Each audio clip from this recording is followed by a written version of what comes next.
Hello everyone, welcome back to my channel. আজকে আমি খুব ইম্পর্ট্যান্ট বিষয় নিয়ে একটা কথা বলতে এসেছি, যেটা হচ্ছে জুয়েলারি কেনার আগে কিছু টিপস।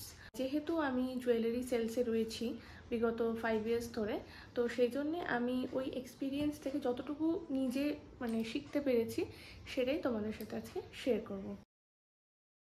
যখন আমরা কিনতে যাচ্ছি তখন আমাদের কিন্তু ফার্স্ট টিপ যেটা আছে সেটা হচ্ছে বাজেটটা আমাদের অবশ্যই ঠিক করে যেতে হবে। কারণ এখন দেখো সোনার রেটটা কিন্তু খুব দ্রুত বাড়ছে। এখন 90,000 অ্যাপ্রক্স রেট চলছে বাজারে অ্যাজ 2025 জুন হিসেবে বলছি। আজকে রেট হচ্ছে 90,000 অ্যাপ্রক্স চলছে। তো সেটার সাথে কিন্তু making charge plus GST add করে কিন্তু পার গ্রাম তোমাদের ওই 11,000 টাকা মতো পড়বে যে কোনো জায়গা থেকে নিতে গেলে।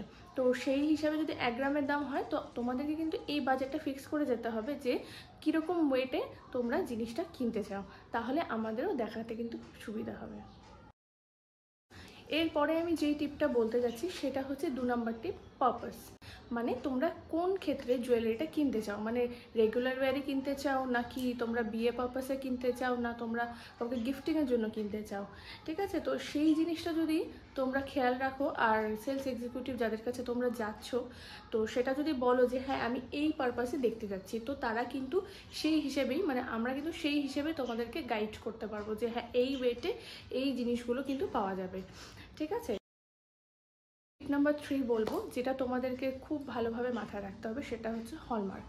দেখো হলমার্ক কিন্তু এখন সব দোকানেই হলমার্ক দিচ্ছে। তো হলমার্ক কিন্তু এই নয় যে শুধু 22 ক্যারেট মানেই যে হলমার্ক বা 24 ক্যারেট মানেই হলমার্ক। এখানে কিন্তু তোমরা 18 ক্যারেট 14 ক্যারেট মধ্যেও হলমার্ক পাবে। তো ওই হলমার্কটা কিন্তু তোমাদেরকে দেখে নিতে হবে যে 14 ক্যারেট আর 18 ক্যারেটের মধ্যেও হলমার্ক রয়েছে কিনা। আর প্রত্যেকটা জুয়েলারি কিন্তু হলমার্কের মধ্যে রয়েছে BIS স্ট্যাম্প, কোম্পানির লোগো থাকবে, সেখানে পিওরিটি লেখা থাকবে, এবং সেখানে কিন্তু HUID মার্ক বলে একটা জিনিস থাকবে, যেটা হচ্ছে হলমার্ক ইউনিক আইডি।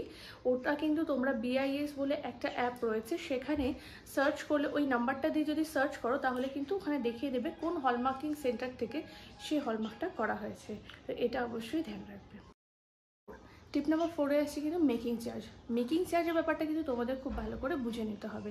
যেমন ধরো লোকাল যেই শপসগুলো রয়েছে সেখানে কিন্তু পার গ্রামে হিসাব হয়, যেমন 500 টাকা 800 টাকা, এবং সেখানে কিন্তু সোনার প্রাইসটা বেশি হয় ব্র্যান্ডের থেকে। আর ব্র্যান্ডে যেটা হয়, ব্র্যান্ডে হচ্ছে তোমার লোকালের থেকে প্রাইসটা কম থাকে, কিন্তু পার্সেন্টেজ ওয়াইজই বেশিরভাগ জায়গায় কিন্তু হয় পার্সেন্টেজটা। তো সেইটা কিন্তু ক্যালকুলেশনটা ভালো করে একটু বুঝে নিতে হবে।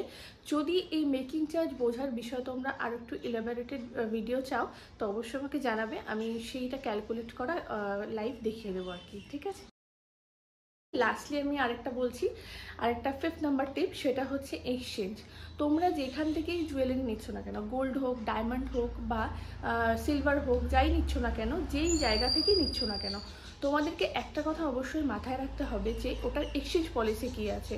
লাইক তোমরা ডায়মন্ড নিচ্ছ, এবার ডায়মন্ডটা তোমরা ফুল ভ্যালু পাবে না, কতটা ভ্যালু পাবে, 90% পাবে না 80% ভ্যালু পাবে যখন এক্সচেঞ্জ বা সেল করতে যাবে।